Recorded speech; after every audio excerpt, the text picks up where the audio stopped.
Hey guys, what's up? KillJoy Jake here, and instead of having friends, I have horror movies. And today I'm talking about the Scream movies. We're going to be ranking all 4 of the Scream films today, but before I get into that, I'm gonna need you guys to like this video and subscribe for more horror content. Alright, now let's get into it. What's your favorite scary movie? Well, I'm Pennywise the dancing clown. Oh, no, not the beast! Not the beast! You son of a... God, don't do that. But sometimes that is better. Coming in 4th place, last but not least, Scream 3. Probably not too big of a surprise to most of you Scream fans out there, but although this movie is regularly crapped on, there are a few things I like about it. The new Hollywood setting, Patrick Warburton, Jamie Kennedy's cameo, and that scene where Sarah goes into that closet full of all the Ghostface costumes and one of them actually is Ghostface. That's a pretty iconic scene that I'm a big fan of, but the rest of this movie, not so hot. One of my biggest problems is that stupid voice changer thing. That kind of technology literally does not exist even today. Even if you were to talk into some kind of like voice changer box, you'd still be able to hear your voice coming out of it as well, so it doesn't make any sense. That's the one thing that infuriates me so much about this movie, but there are some other problems as well that we can talk about. The Jay and Silent Bob cameo, Sydney's ghost mom, Courtney Cox's bangs, all absolutely terrible. And hey, before you give me crap for dissing Courtney Cox, she even makes fun of herself on her own Instagram about it. So relax. And let's talk about that explosion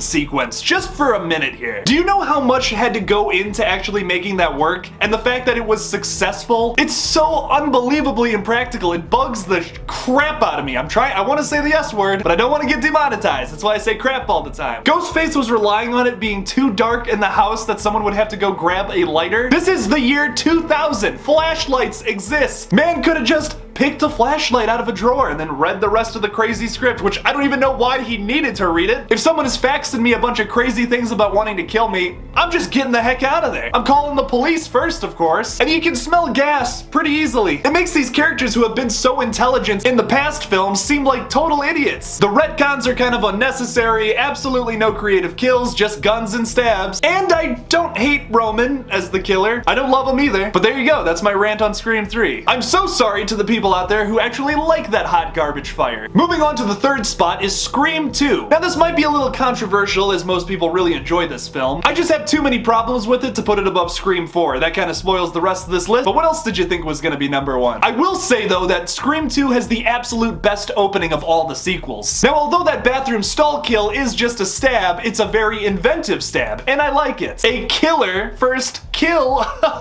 Very punny. But unfortunately there is a lot of cringy moments. The most cringy of all of them is Sydney's new boyfriend singing I Think I Love You in the middle of a cafeteria. Totally unnecessary, did not need that. Cringe intensifies. Randy dies way too early and totally could have been used in that 3rd movie. And I hate to sound like a romantic, but I kind of would have liked to see him and Sydney get together. I'm still holding out that Randy is alive and is gonna be in Scream 5, but who knows? Probably not. He also dies in a very non-creative way, which you'd think a character like him who knows all the rules about horror would get killed in more of an inventive way. But no, they just kind of splash some cherry sauce on his face and they call him dead. I didn't see any stab wounds, did you? They also repeat the exact same arc for Dewey in this film, which is so weird. In the 1st movie, Dewey gets stabbed, and then later he's like, oh hey, yo, I'm alive. In the 2nd movie, Dewey gets stabbed, and then at the end of the film, oh hey, I'm alive. That's just lazy writing, Kevin Williamson, come on, come on! Also, to my knowledge, I have friends who are in fraternities. Giving your Greek letters to someone is not a thing, and you're not gonna get hazed for doing it either. It's a really weird plot device used in this movie that doesn't make a whole lot of sense. But my biggest problem with Scream 2 is the killers. Mrs. Loomis and Mickey, come on, that is so dumb. They put a stupid Friday the 13th twist on this epic series. I'm just not a fan of that at all. And honestly, I'm just gonna say it, they're my least favorite ghost faces. Ghostface eye? Ghost faces. I'm gonna go with that. Now there was a whole bunch of different endings for Scream 2. In an attempt to try and keep who the killer was a secret, Kevin Williamson wrote a whole bunch of scripts with different endings, where different people were the killers at the end. One script even made Dewey the killer at the end. Pretty interesting. I'm really glad they didn't go that route, but it would have been interesting if it did take that dark turn. It kind of seemed like Kevin Williamson didn't really know what to do with Dewey's character in the first 2 movies, but he does shine later on. Now apparently there's a script where the character Haley and Darren, Sydney's friend and Sydney's boyfriend, were the killers the whole time. As much as that kind of copies the original film, I think it would have been a better ending. Think about what that would do to Sydney psychologically, which is kind of the whole point of these movies anyways. It's psychological terror rather than kind of a straight up slasher. I mean, you'd never be able to date someone again. Could you imagine finding out that 2 people you loved in your life were actually murderers who were trying to kill you? You'd be so paranoid and have the worst trust issues. That makes for a good horror film right there, even if it kind of copies the original. It's definitely not the best ending in the world, and I'm not trying to be righteous here by any way at all, but I just think it would have been a cooler ending. Overall though, I don't hate Scream 2. It's a decent movie at best. It's just not one of my favorites. They killed Randy, for God's sake. He was like my favorite character. Coming in second place is Scream 4, or Scree Forum. Now some people have said that Scream 4 is kind of an unnecessary sequel. I would disagree. I mean, if you want to talk about unnecessary sequels, let's talk about Scream 2 again. Scream 4 is not only the most brutal in this whole series besides the first movie, it also has a really good plot with some of the best new characters. I really like Hayden Panettiere and Emma Roberts in this film, which usually Emma Roberts is just kind of like middle of the road for me. I'm just like,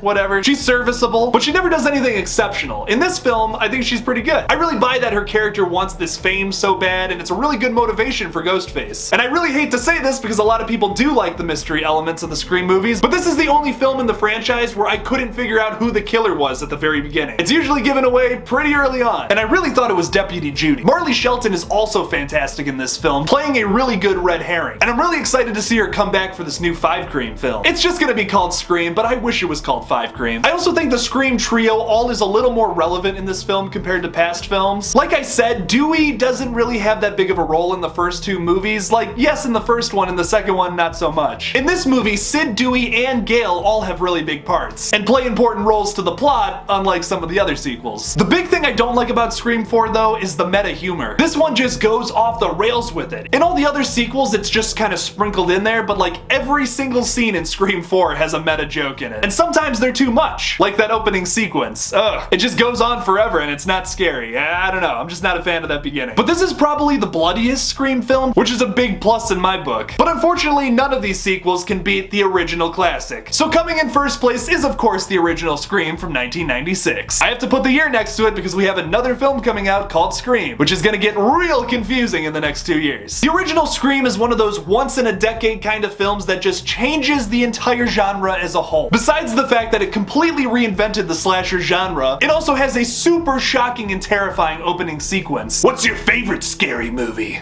I can't do Ghostface that well. I have way too much of a tenor voice to be talking like that. There's also a lot of big positives for the first Scream that aren't talked about a lot. One being that it has the most creative kills out of the entire franchise. And not just stabby stabs and gun kills. My favorite kill from the movie is Tatum getting her neck snapped in the garage door. That's dope AF. There's a perfect amount of meta humor in there. Just a little bit, just little sprinkles here and there. Matthew Lillard is on fire in this movie with his physical and 110% performance. We love you, live action Shaggy. And of course, the Scream trio. It wouldn't be a Scream film without them. Neve Campbell, David Arquette, and Courtney Cox. They're all absolutely incredible. Oh, and did I mention Jamie Kennedy is like my favorite character in this series? I did? Oh, right. His scenes are also super iconic in this first movie, too. Man is underrated, and I would have loved to have seen how he would have interacted with the characters in 3 and 4. Probably would have made that third film a lot more enjoyable. So what do you guys think about these rankings? Leave me something about it in the comments below. Thank you guys so much for watching my ranking of the Scream movies. In 2022, I'll be able to make another list with Scream 5 attached to it. Hopefully it's more towards the top of the list than the bottom, but only time will tell. Don't forget to like this video and subscribe for more horror content. Don't forget to follow me on Twitter at KillJoyJake1 and on Instagram at KillJoy_Jake. And as always, don't forget to kill it out there, y'all.